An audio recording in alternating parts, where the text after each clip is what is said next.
FORA.tv. The world is thinking. The reason to save GM, which I favor, is not to prop up an individual company per se, but because we are at the end of a technological era and entering a new technological era of the automobile.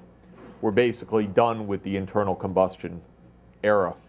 And GM, interestingly stated, it will not bring out any new internal combustion engine models from here on in, period.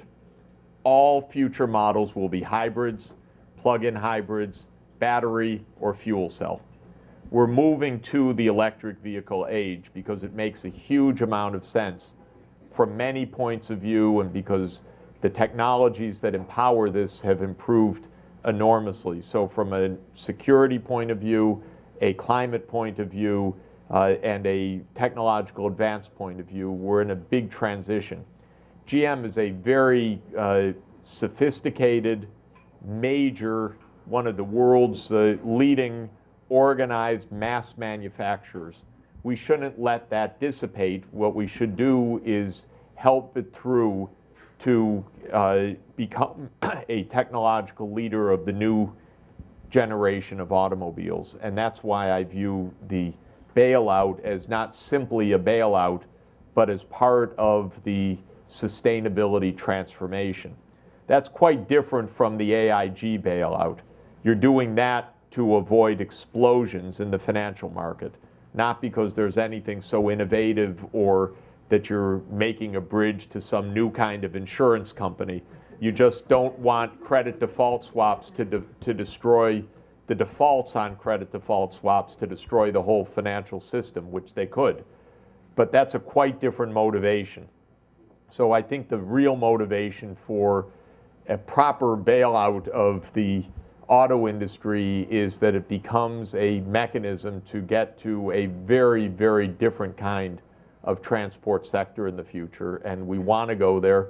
Obama campaigned on the idea of having at least 1 million plug-in hybrids on the road in the year 2015. We can even do more than that, but to get there requires a public-private partnership for technology transformation, and I think we ought to see this phase of as part of it. Now, having said all of that, the financial bloodbath underway is absolutely shocking. The hemorrhaging, the fact that Ford is down 50% year over year, and we'll see the new GM and Chrysler numbers, and they're going to be mind-boggling in the losses, make all of this very, very hard. There's no way that this company is going to end up anything like it was going in. It's going to be absolutely stripped down of employment. It's closing down many of its lines. It's already said that. Many factories will disappear. There's no saving it in that sense from a massive shrinkage.